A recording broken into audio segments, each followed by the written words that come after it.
La logística ha adquirido en los últimos años una gran relevancia, ya que las diferentes administraciones consideran que favorece la competitividad, el comercio y el crecimiento económico. De hecho, se calcula que los costes logísticos oscilan entre un 5 y un 50% del coste unitario de producción. Por ello, la Junta ha defendido la importancia del denominado eje atlántico en el diseño de la red transeuropea de transportes, que deberá estar lista en 2030, y las posibilidades de su red CILOG. Voy a rogar, por favor, a don Francisco Prieto, en la actualidad director técnico del CILOG, que suba a este escenario y nos acompañe. Un aplauso para él, por favor.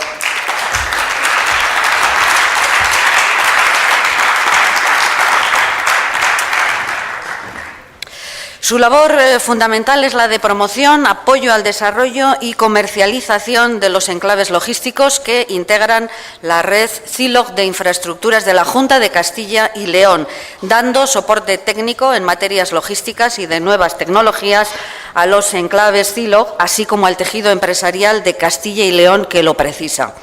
En estos momentos, y como representante de la Junta de Castilla y León, participa en los foros del Corredor Atlántico y del Grupo de las Regiones organizados en Bruselas por la Comisión Europea, precisamente para el desarrollo de la red TEN-T de infraestructuras. Es miembro del Grupo de Trabajo de Logística y Transporte que lidera Castilla y León dentro de la macrorregión RESOE, integrada por las regiones norte y centro de Portugal, Galicia, Principado de Asturias y Castilla y León.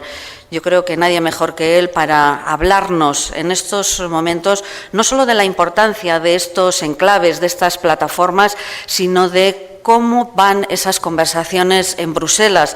Hablábamos antes de las posibilidades reales de las inversiones. Yo creo que muchos de los que están aquí sentados les gustará preguntarte después qué va a haber de cierto en esas posibles inversiones. Pero vamos a conocer en primer lugar, Paco, si te parece, qué es el CILOG y cuál es tu papel en él. Perfecto. Muchas gracias. Buenas tardes a todos. El tema de mi presentación es el contexto del Corredor Atlántico, lo que estamos haciendo y las ventajas que puede aportar a Castilla y León. Primero, vamos a ponerles un poco en contexto de lo que es CILOG. Algunos de ustedes lo conocen, otros no. Creo que lo mejor es hacer una pequeña presentación.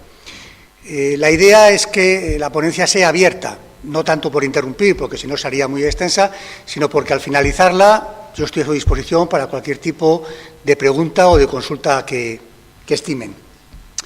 Dado que hemos visto un vídeo tan bonito de Villamuriel, vamos a poner un vídeo no tan bonito, pero un poco más técnico, que nos permita introducirnos en qué es CILOG. El motivo de la ponencia es sobre el Corredor Atlántico, poniéndole el contexto de cómo estamos en Castilla y León en este momento. Primero quería hacer, visto el vídeo de qué es CILOG, y un poco para comprenderlo, 3 líneas muy rápidas abundando en lo que es, que a veces crea cierta confusión. CILOG es la estrategia de la Junta de Castilla y León en materia de logística. No es en sí mismo una actividad comercial. Representa una estrategia, un modelo, que en este caso la Junta de Castilla y León quiere hacer sobre la logística y que está recogido en un documento que se llama el modelo CILOG. Es un marco normativo, tiene una seguridad jurídica, está aprobado en un decreto de la Junta de Castilla y León y en un acuerdo de las Cortes de la Junta de Castilla y León. No es un acuerdo de un gobierno concreto, sino de las Cortes regionales, que deciden, que interpretan que la logística es básica para el crecimiento regional y apuestan por hacerlo con un modelo determinado que permita su desarrollo. Hay varios objetivos, pero digamos que aquí hemos puesto los 3 principales. El título que siempre decimos, CILOG está para ayudar al sector productivo a ser más competitivo a través de la logística. Es lo básico. A partir de ahí, pues queremos convertir a la región en un nodo logístico. Estamos en una zona estratégica desde el punto de vista de la logística de las comunicaciones y eso nos llevaría a que todo el comercio, todo el mercado se internacionalice. No nos quedemos en vender a nivel nacional en un mercado tan global. Esta es la red CILOG. La red CILOG es un diseño, no quiere decir que todo lo que ahí está dibujado esté en funcionamiento. Hay una serie de enclaves, los denominamos enclaves, Unos funcionan, otros están en desarrollo y otros están diseñados. Completa una red que es una referencia. Este modelo de red ha sido calcado o está siendo copiado por el Estado central en su estrategia logística. El modelo CILOG es un referente en ese sentido. Bueno, nos vamos a centrar ya en la ponencia de hoy, Corredor Atlántico, contextualizando el momento actual. Voy a tratar de explicar, digamos, de una situación más generalizada, como es la red TEN, a lo que estamos haciendo ahora mismo, todo el desarrollo. Cualquier duda, cualquier pregunta, al acabar la presentación, por no andar interrumpiéndonos, podéis, por favor, interrumpirme cuando queráis. Bueno, empezamos con la red TEN, Transeuropean Network Transport. Es una red que crea la Unión Europea, que quiere, de alguna manera, armonizar una estructura viaria en Europa. Ellos consideran que el transporte es vital para la economía. Antes se han hecho varias definiciones de la logística. Tengamos en cuenta que la logística está presente en todo lo que hacemos, desde la compra de material para construir un edificio hasta la compra de un cartón de leche. Detrás de ello hay logística.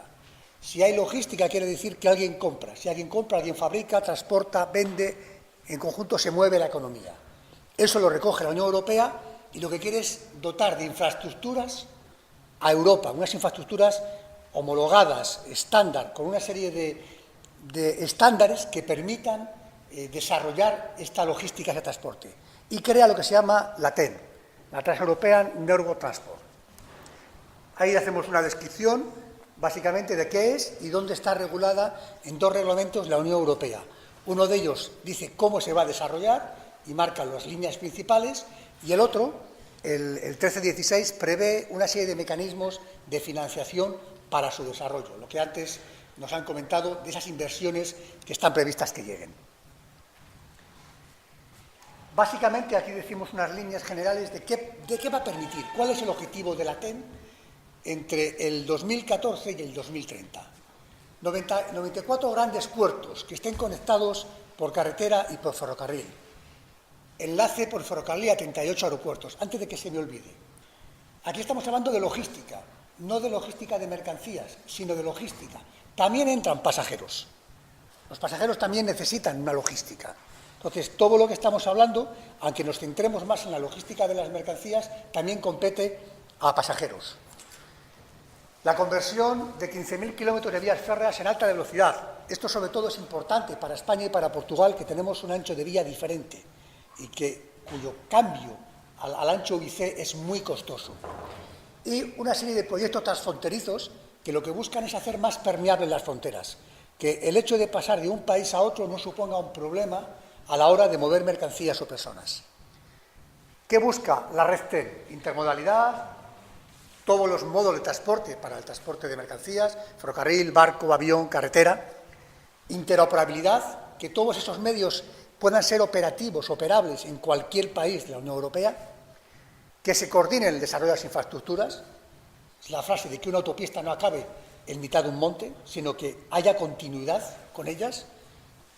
Las fronteras y los cuellos de botella, aquellos puntos en los que, tal y como la propia palabra describe, el movimiento de mercancías o de personas se estrangula, porque exista algún tipo de obstáculo físico o reglamentación. Esta es la red TEN, ¿vale? Básicamente los corredores prioritarios.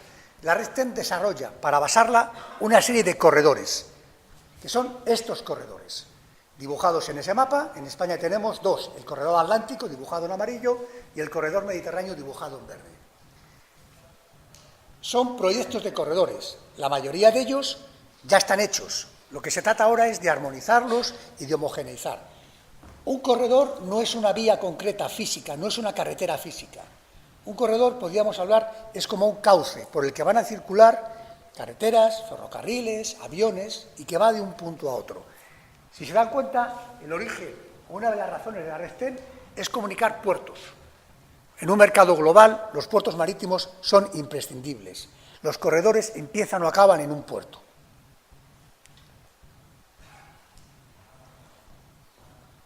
Cada corredor abarca todos los modos de transporte, es decir, por un corredor tiene que estar preparado y desarrollado para soportar todos los modos de transporte, incluso el marítimo, a través de lo que denominamos las autopistas del mar.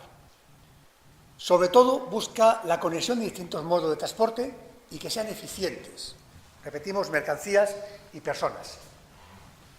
Si vemos el mapa anterior, busca los corredores, uno de los temas que buscan es la conexión, este-oeste. Es decir, si se dan cuenta en el mapa, no buscamos tanto, no busca un recorrido norte-sur, sino conectar los nuevos países que se han incorporado a la Unión Europea y que están peor dotados de infraestructuras y que son los que tienen mayor recorrido potencial a la hora de desarrollarse. Eso es lo que busca la red TEN, que lo marcábamos aquí, el desarrollo de este-oeste. De hecho, de los 9 corredores, 7 tienen una dimensión transversal, de este-oeste. Y uno de los temas que busca Europa es que estos corredores tengan una dimensión marítima y una dimensión ferroviaria. La dimensión marítima, ¿qué permite? Lo que llamamos autopistas del mar. Una autopista del mar es una línea marítima que está perfectamente estipulada como si fuera un autobús o un tren. Tiene sus horarios, su regularidad, su periodicidad y puede llevar mercancías, pasajeros o mixta. Aquí, en Castilla y León, tenemos una conexión en Venta de Baños, que es un puerto seco, que nos conecta con el puerto de Gijón, que hasta hace muy poco, y ahora por unas razones que esperemos se solucionen, tenía una autopista del mar con Francia. Permite que los vehículos pesados, los camiones, no crucen Europa por carretera, sino puedan ser embarcados en un barco adecuado para ello y el menor tiempo, con menores garantías y con mucha menos contaminación y saturación de carreteras, recorramos Europa. También tiene que tener una dimensión ferroviaria.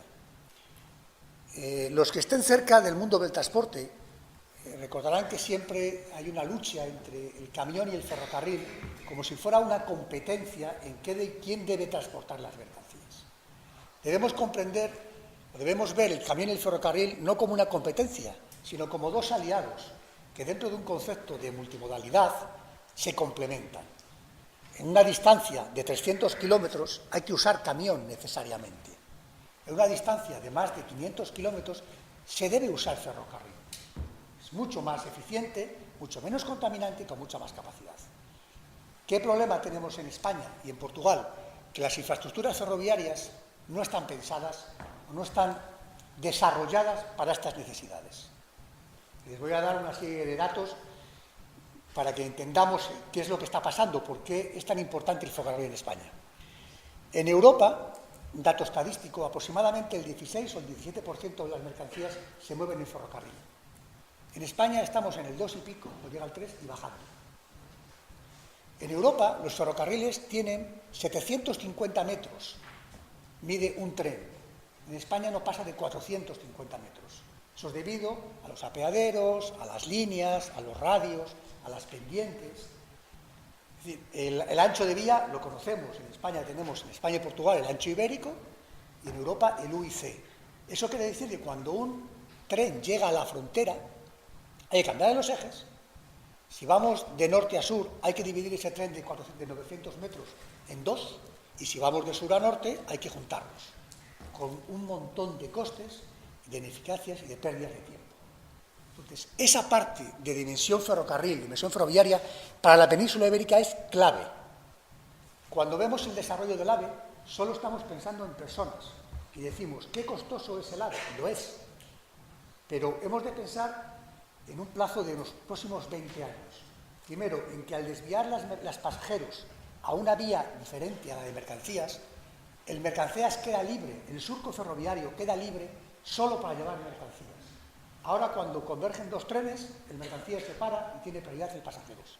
Eso hace que el mercancías tarde días en cruzar la península ibérica.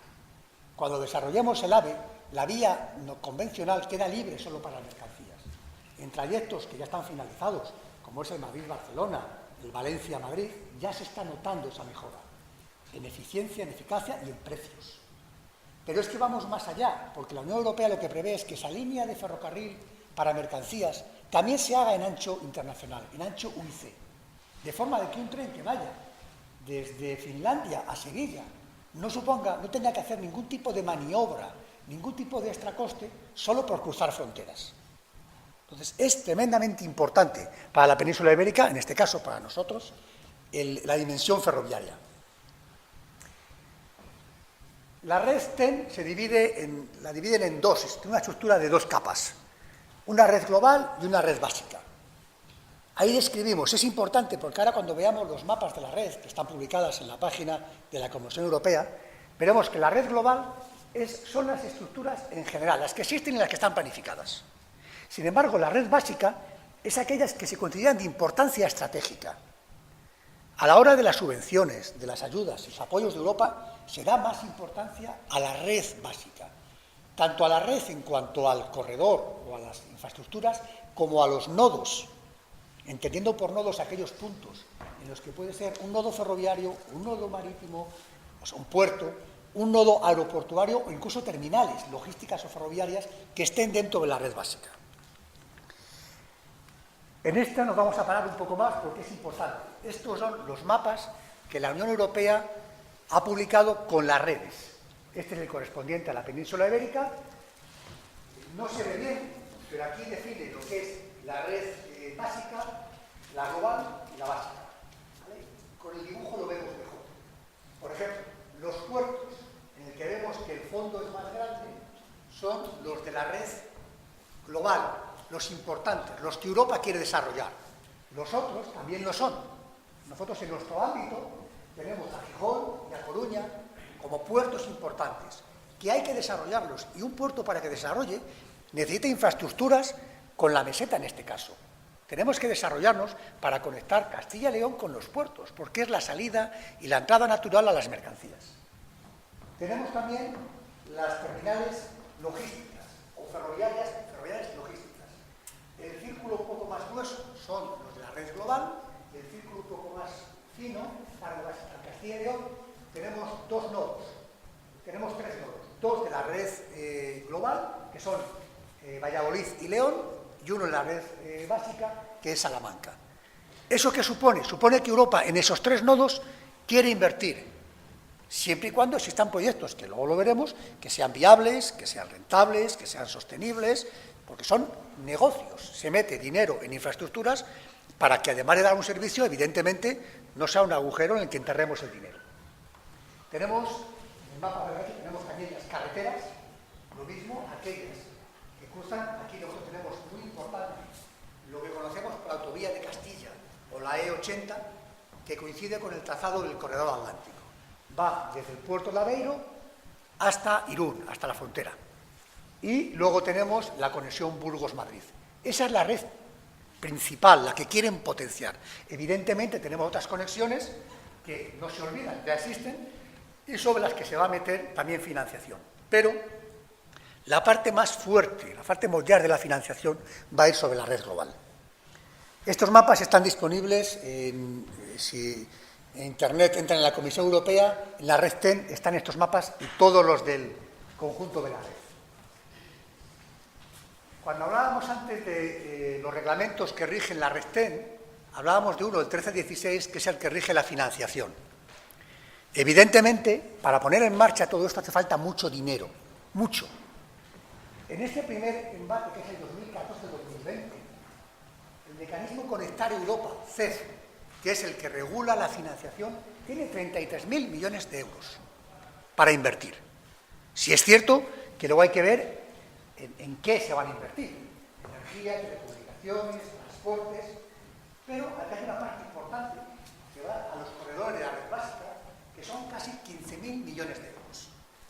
Eso es lo que Europa va a invertir. Esta es una inversión en infraestructuras a libre competencia. No hay cuotas por países, no hay cuotas por nada. El mejor proyecto se lleva la mejor financiación. Las financiaciones europeas, en este modelo, la empresa o el organismo que pida la financiación tiene que aportar un montón de documentación que justifique su rentabilidad, su viabilidad, su sostenibilidad. Y cuando justifique todo eso en libre competencia con otros proyectos que pueden estar en Estonia o en Finlandia, se le puede conceder una financiación, que en obras llega al 20% nada más, salvo en proyectos transfronterizos que llega al 40%. Es decir, realmente Europa pone mucho dinero, pero el que tiene que poner dinero es el que hace el proyecto. En Castilla y León ahora mismo hay dos proyectos que hemos presentado a CEF, que es la terminal ferroviaria de Salamanca, que desarrolla Zaldesa, y la ampliación de terminal ferroviaria de Burgos, que desarrolla el CT Burgos. Son los dos enclaves Zilog, el enclave Zilog de Salamanca y el enclave Zilog de Burgos. Han presentado proyectos, Salamanca para desarrollar una terminal ferroviaria en obras y Burgos en estudios para la ampliación de la zona aeroportuaria y ferroviaria. Que se presenten no quiere decir que se adjudique. Hay una pelea tremenda, hay 3 filtros en la Unión Europea para conseguir llegar ahí. El primero se ha pasado ya, que es que el Estado, el Gobierno central, lo admita y lo avale. Físicamente emite un documento en que avala que ese proyecto es de interés. Si no estuvieran esos proyectos en la red, no serían de interés para el Estado. Estos fondos son perfectamente compatibles con cualquier otra ayuda, tanto europea como regional. De hecho, son hasta necesarios, porque si solo van el 20%, pues como comprenderán el resto, es una cantidad muy, muy importante. Este es el corredor atlántico que nos interesa a nosotros, el corredor atlántico 7. Es la numeración que hemos visto antes en el mapa. Es un poco complejo, porque no es lineal, no es una única línea. Empieza en Sines, sube hasta Beiro y va hasta Ángel y Lado, pero a la vez recoge desde Algeciras, Madrid y se une en Valladolid. ¿Por qué? Porque necesitamos enlazar los puertos. Y ahora mismo Algeciras es uno de los mayores nodos ferroviarios en cuanto que tiene un puerto de contenedores muy, muy importante. Entonces, ese es el corredor atlántico, ese es el que nos interesa. La parte que realmente interesa a Castilla y León, tenemos que verlo, cruza desde Fuentesallola, la frontera portuguesa, hasta Miranda de Ebro, es decir, vertebra absolutamente Castilla y León, coincide su dibujo con la autovía de Castilla o con la E80. No la veamos, insisto en lo que comentaba antes, no lo veamos como una carretera o como una vía, veamos como un conjunto de infraestructuras que se van a desarrollar en esa red. Y hay un tema importante, el corredor es como si fuera una cuenca fluvial, que necesita de afluentes. Cuando estamos aquí, no quiere decir que no se desarrolle nada en el resto. Todo lo contrario, todo lo que se aporte, lo que vierta al corredor o se recoja del corredor, es importante porque da más volumen al corredor. Comentábamos antes, en el caso nuestro de Castilla y León, la relación con Gijón. Tiene una autopista del mar, es un puerto importante, no está en el corredor, pero necesitamos conectarnos con él. Con lo cual, a Europa sí que nos va a ayudar a conectarnos con ese puerto. Entonces, el corredor se extiende mucho más de lo que aquí aparece. En este otro mapa, que es el mapa que tiene el Ministerio de Fomento, lo vemos un poco más global, para que entendamos no solo Castilla y León, que lo vemos perfectamente, sino cómo los puertos de la cornisa atlántica y cantábrica pueden verter y cómo toda la zona que puede estar en Madrid o que puede estar en Andalucía puede subir hacia el corredor. La posición geoestratégica de Castilla y León tenemos que sacarle partido. O sea, tenemos la industria que tenemos, que todos estaremos de acuerdo que es poca, muy focalizada en 2 grandes sectores, agroalimentaria y automoción, y tenemos que crecer. Pero podemos crecer por lo que se instale aquí o por lo que otros que son vecinos y que se aprovechan de las infraestructuras nos puedan traer. Las infraestructuras bien desarrolladas atraen industria. Hoy día en un mercado global, cuando alguien va a poner una industria, no es como antes, que solo busca el suelo. Busca las comunicaciones, busca que luego tanto el aprovisionamiento como el transporte de la mercancía sea barata, eficiente, rápida, cómoda, que tenga futuro, que tenga acceso a puertos. Entonces, hemos de pensar en ese corredor que es muy importante para nosotros. ¿Qué estamos haciendo en Castilla y León? Hemos visto una línea general de lo que es la red TEN y el corredor atlántico. Ahora ya nos ponemos en lo que realmente nos interesa. Castilla y León tenemos abiertos 3 frentes, 3 líneas de trabajo. El Foro del Corredor Atlántico y el Grupo de Trabajo de las Regiones.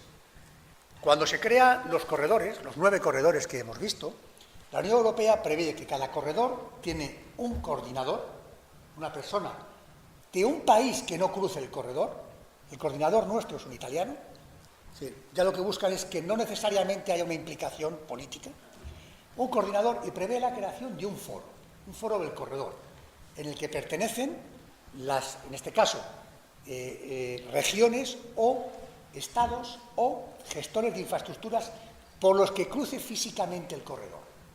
Aquí se da una paradoja, es decir, cuando hablamos de Castilla y León, nosotros estamos en el foro del corredor, pero, por ejemplo, no está Galicia, no está Asturias, porque no pasa físicamente. Por una cuestión de organización, del tamaño del foro, solo han permitido que estemos en el foro las regiones por las que pasa físicamente el corredor.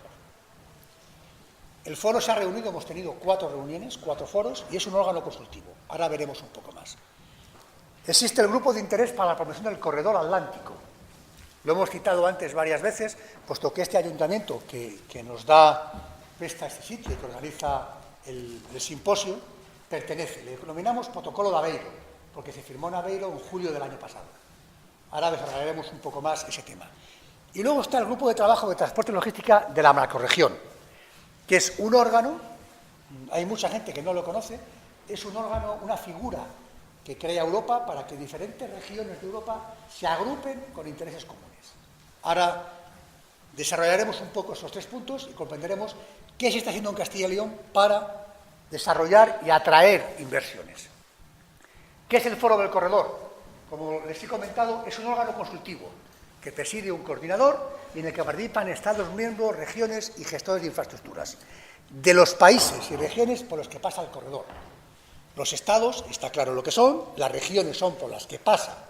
En las españolas estamos Extremadura, Castilla y León y País Vasco, pertenecemos a ese foro del corredor, hemos participado en las reuniones, y los gestores de infraestructuras, en el caso español, son ADIF como gestor de infraestructuras ferroviarias, Puertos del Estado como gestor de los puertos y AENA como gestor de infraestructuras aeroportuarias.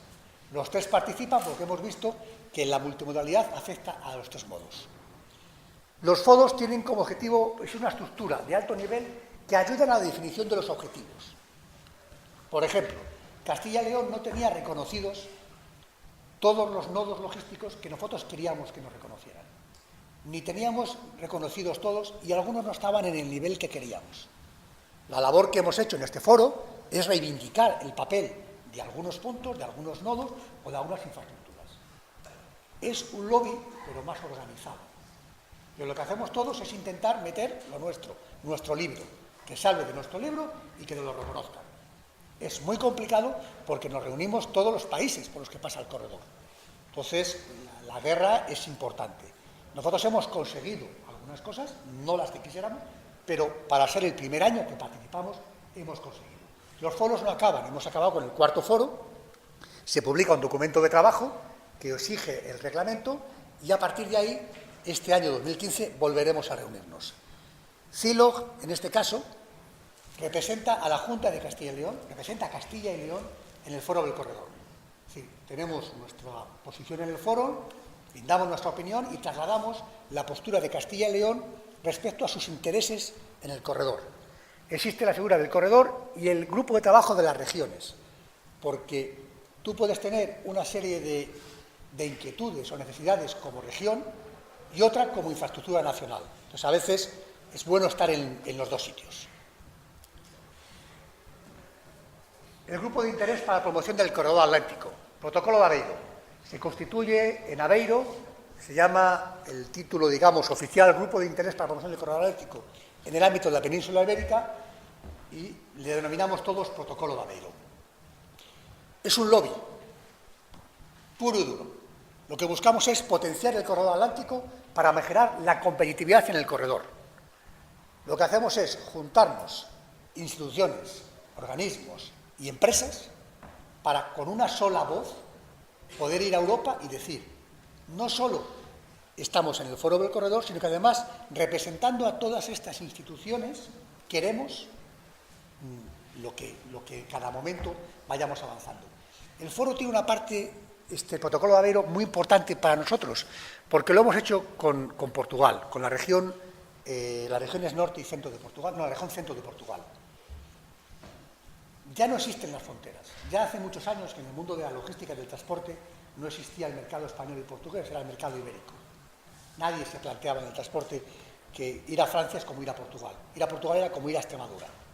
Es mercado ibérico. Pero ahora mucho más importante, porque tenemos el puerto, tenemos los puertos de la fachada atlántica portuguesa, el puerto de Leixões y el puerto de Aveiro, que en un futuro no muy lejano nos van a dar acceso a la ampliación del Canal de Panamá. Los expertos dicen que con la ampliación del Canal de Panamá, España deja de ser una periferia ahí en el sur de Europa y se puede convertir en un hub en el que determinados buques portacontenedores que ahora suben a Rotterdam o a Ámsterdam para hacer las operaciones, pueden dejar toda esa mercancía en la fachada portuguesa si existe una conexión ferroviaria buena, ágil, potente y rápida que conecte los puertos. Por eso el corredor es importante y por eso nuestra alianza con Portugal es muy importante. Ahora mismo en el corredor atlántico, en el protocolo de Aveiro, que está abierto a todas aquellas instituciones que quieran participar, participan los siguientes. En Portugal, las cámaras municipales, que es el equivalente a un ayuntamiento de Figueira da Foz, de Aveiro, de Coimbra, Viseu y de Guarda.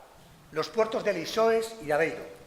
Y en España están los ayuntamientos de Ciudad Rodrigo, Salamanca, Valladolid, Villamuriel de Cerrato, Palencia, Burgos y Miranda de Ebro. Está abierto a todas las instituciones. El siguiente paso que queremos hacer es abrirlo a las empresas. Ven a través de las cámaras de comercio, que es el camino más fácil, pero cualquier empresa podía adherirse. Buscamos una única voz. En este caso, CILOG, ostentamos la Secretaría Técnica. De alguna forma somos el órgano que coordina el protocolo y que, aprovechando ese papel que tenemos en Europa, también llevamos la voz de todas estas instituciones, la llevamos a Europa. La tercera pata, la tercera línea de trabajo, es la macrorregión. Existe una figura jurídica en Europa que se llama macrorregiones y permiten agrupar a determinadas regiones que tengan intereses comunes. Castilla y León, en el 2010, firma un memorando y se crea la macrorregión RESOE, regiones del suroeste europeo. ¿Vale? Y se adhieren, en un principio, Galicia, la zona norte de Portugal y la Comunidad de Castilla y León. El año pasado hay dos regiones que se adhieren a este protocolo, a esta macrorregión, que son la región centro de Portugal y el Principado de Asturias. Con lo cual se crea la macrorregión que llaman extendida RESOE. ¿Cuál es el objetivo? Vincular de una manera los sectores del transporte y la logística a los principales sectores. Este es el objetivo en lo que nos afecta a nosotros, a los logísticos, a los transportistas, a las empresas vinculadas con el transporte. Pero la macrorregión, solo a título informativo, actúa en todos los ámbitos de la economía, en formación, universidades, empresas, cualquier tema, cualquier asunto que sea de interés común para lo que vemos a la derecha, que es el mapa de la macrorregión, es ámbito de la macrorregión. Entonces, realmente está consiguiendo reducir, por un ejemplo, en el mundo nuestro de la logística, existía lo que denominamos los costes de contexto, que eran aquellos costes que se producían por el simple hecho de cruzar una frontera. No hay barreras, no hay límites, pero hay sistemas administrativos, aduaneros, de comunicación, protocolos de seguridad, había sistemas diferentes. Eso se han sentado en la macrorregión y ha definido unas normas nuevas que ahora que permite que donde antes un tren al llegar a la frontera con Portugal había que cambiar la máquina y el maquinista, porque los temas de seguridad y comunicación eran diferentes, porque los maquinistas no hablaban portugués o español y por muchas otras razones, ahora no. Con lo cual, los operadores ferroviarios pueden operar con total permeabilidad de un lado a otro de la frontera. Esos mismos trabajos se están haciendo en universidades, en empresas, en cualquier ámbito que sea común. En este caso nos afecta. Aquí podemos ver en el ámbito de la macrorregión cómo nos afecta el corredor atlántico. Si bien lo que cruza es la región centro de Portugal, en azul, y Castilla y León, para nosotros el resto de comunidades de la región norte, Galicia y Asturias, son potenciales que vierten y recogen del corredor, por lo cual son muy importantes para nosotros. Tenemos aquí el puerto de La Coruña y el puerto de Gijón, que son puertos de la red global de la red TEN y son importantes para Castilla y León. Nosotros no tenemos mar, pero necesitamos salir al mar. Seguimos con la macrorregión. El objetivo es presentar a la Unión Europea la problemática que tengan las regiones que pertenecen con una única voz. impulsar, en este caso, el corredor atlántico. Aquí aprovechamos la oportunidad del corredor atlántico para potenciar el transporte multimodal. Y en la reunión del 12 de junio, el Comité de Seguimiento decide que Castilla y León siga liderando el grupo de trabajo de transporte público. Es muy importante, porque el que lidera es el que organiza, el que impulsa y el que potencia. En este caso, CILO pertenece a ese grupo de transporte, de grupo de trabajo de transporte y logística. ¿Esto qué hace? Si recordamos lo que acabamos de ver, estamos presentes en el Foro del Corredor y el Grupo de las Regiones, en la Comisión Europea, representamos a un protocolo de Aveiro, a un grupo de interés, y además representamos a la macroregión. Con lo cual nos da una posición muy buena para reivindicar, para pedir infraestructuras, para luchar. Esto es una carrera de fondo. La red TEN se prevé acabar en 2030. Las financiaciones, los momentos son muy importantes, hay muchísimo dinero, pero va a llegar poco a poco y hay que justificarlas, razonar hacerlas valer. Pero la posición nuestra es muy importante. Este grupo de transporte y logística hemos desarrollado una estrategia. Con el Castilla y León, con lo cual hemos sacado una estrategia en base a dos peticiones que nos dan el respaldo institucional. Por un lado, el Pleno de las Cortes de junio del año pasado insta a la Junta de Castilla y León a crear una estrategia general en el ámbito de la macroregión que incluya un grupo de interés que impulse los proyectos. Volvemos a lo que explicábamos antes. Castilla y León reconoce que la logística es importante. No se quede en el reconocimiento. Pide a la Junta que desarrolle ese lobby, que desarrolle ese grupo de trabajo, que aportemos ideas y consigamos traer a Castilla y León financiación, proyectos y mejorar infraestructuras. A su vez, el otro pleno de las Cortes de octubre del año pasado insta a que aprovechemos que el corredor lo cruza Castilla y León para impulsar a través de la red CILO una serie de proyectos que hagan mejorar los centros de transporte y plataformas logísticas que se integran. Es decir, que desarrollemos las infraestructuras que ya tenemos, las hagamos crecer, y que en la medida en que es posible los nodos que estén recogidos en la red los desarrollemos en la red. Con esto que tenemos, la estrategia, en la Junta de Castilla y León, a través del grupo de trabajo, hemos creado lo que llamamos la estrategia SICA, acrónimo de Sección Ibérica del Corredor Atlántico. ¿Qué buscamos? Decimos, nosotros queremos el Corredor Atlántico o macroregión, desde el puerto de Aveiro hasta Miranda de Ebro, que es el ámbito geográfico de la macroregión. Y lo queremos desarrollar. Queremos hacer lo que hemos llamado un master plan, que no es más que decir qué queremos hacer en los próximos 10 o 15 años. Vamos a planificar infraestructuras, vamos a planificar el desarrollo de la macroregión aprovechándonos de que el corredor atlántico nos va a vertebrar. Vamos a ver con qué puertos tenemos que conectarnos y de qué manera, qué aeropuertos pueden ser interesantes, qué ferrocarriles, qué plataformas logísticas intermodales. Vamos a ver cómo trasladamos el ancho de vía ibérico a UIC para mercancías. Todo eso que se hará en los próximos 10, 15 años, lo vamos a recoger en un master plan, colaborando con el resto de la macroregión, para ir a Europa y decirle, nosotros, que representamos toda esta región, queremos esto, y luchar por ello.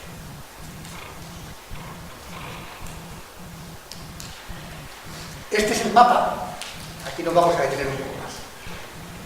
Es el mapa de la macroregión, tenemos dibujado el corredor atlántico, y aquí recogemos las infraestructuras que la red TEN recoge en la macroregión. Las infraestructuras de la red global, la comprensiva, y la básica. Insistimos, la básica es lo que ellos consideran más importante. Tenemos los puertos, tenemos el de Gijón, si empezamos por el norte, básico para nosotros, a continuación el de Avilés, San Cibrián, Coruña, Vigo, Leixões y Aveiro. De ellos tenemos 3 en la red global, Gijón, Coruña y Leixões. Ellos ya tienen financiación propia, tienen proyectos para desarrollar. Tenemos que ayudarles a desarrollar y nos tenemos que conectar con ellos. Tenemos que tener unas vías de comunicación buenas con ellos, ferrocarriles, carreteras y todos los sistemas. La Railroad Terminal, terminales ferroviarias, que a su vez son centrales ferroviarias logísticas en algunos casos. Tenemos León en la red global, tenemos Monforte de Lemos en Galicia, tenemos Salamanca y tenemos Valladolid. Las tenemos que potenciar. Salamanca es importante porque estas fronterizas nos dan la conectividad, la conexión hacia Portugal.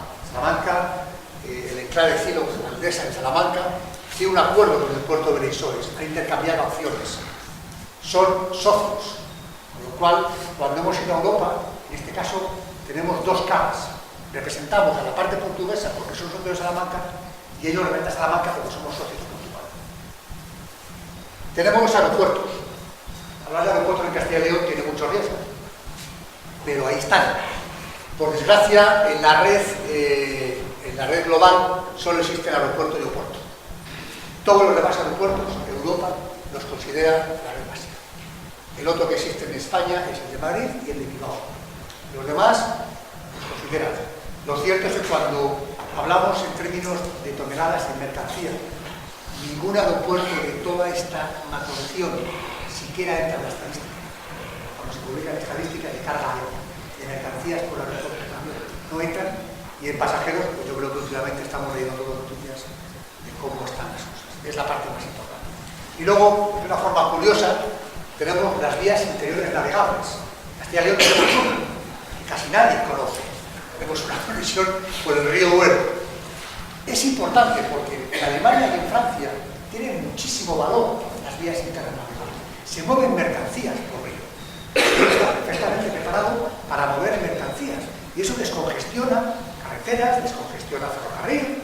Entonces, en España, en Castilla y León tenemos esa vía, solo se está explotando desde el punto de vista de pasajeros, pues un poco turístico, porque existen muchos problemas, tenemos las presas, tenemos un tema de diferentes niveles, pero bueno, está ahí y existe financiación para ello. Esta parte es mucho más complicada de desarrollar, pero está en la red técnica, la tenemos que tener en cuenta.